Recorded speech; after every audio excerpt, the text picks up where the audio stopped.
A summer neighborhood barbecue descended into absurd heroics when Mrs. Kowalski's cat hurled itself through her kitchen window, followed by the sounds of a stranger ransacking her house. Shock turned to action when several intoxicated guests, including the wildly enthusiastic Gavin, charged toward the commotion, armed with whatever objects they were already holding: a spatula, a pool noodle, and a bag of charcoal. Before they could decide on a plan, the masked burglar burst through the back door with a pillowcase full of stolen items and collided face first with Gavin. Jewelry and electronics scattered across the lawn, and the burglar went down, beginning a bizarre, improvised citizen's arrest. What followed was slapstick coordination. The burglar was tackled again when he tried to crawl away, blasted with charcoal dust, and knocked flat by a full watermelon thrown with improbable accuracy. Dazed, smeared with fruit pulp, and coughing charcoal, he was then wrapped from shoulders to ankles in industrial plastic wrap by Natasha and several eager accomplices who treated the process like a tactical operation. By the time they finished, the burglar resembled a party-themed cocoon, with only his head protruding. 6 guests carried him like a log to the front yard to await police, propped him against a fence, and resumed the festivities, while periodically tapping him with a spatula as a form of mock authority. As the suspect protested and demanded a lawyer, the barbecue guests began staging selfies,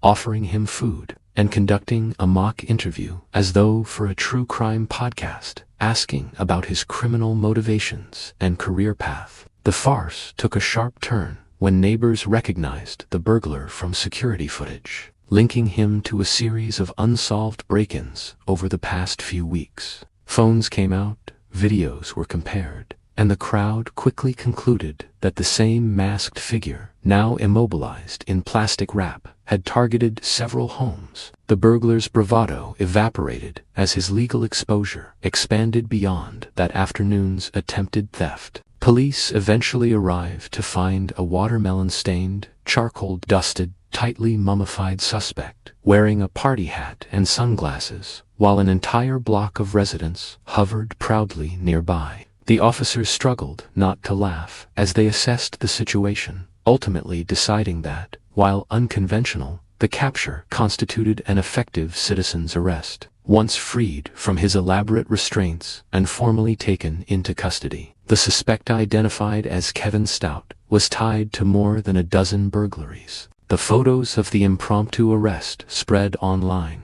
propelling the neighborhood into sudden local celebrity. News crews arrived to reenact the event. Memes proliferated, centered around the phrase "watermelon justice," and businesses used the story as marketing material. Interviews and media segments framed the group as eccentric but effective vigilantes. Mrs. Kowalski even wrote a book romanticizing the incident with embellished tactical diagrams, and the police honored the group with novelty certificates praising their innovative use of produce. Stout ultimately pled to multiple burglaries and went to prison, where the humiliating details of his arrest followed him. The incident forged new community bonds. Block parties became routine. Neighbors referenced the capture in jokes, and crime conspicuously dropped. What began as a cookout devolved into slapstick vigilantism, then evolved into local legend. A burglar stopped not by planning or force, but by drunk improvisation, plastic wrap, and an extraordinarily well-timed watermelon throw.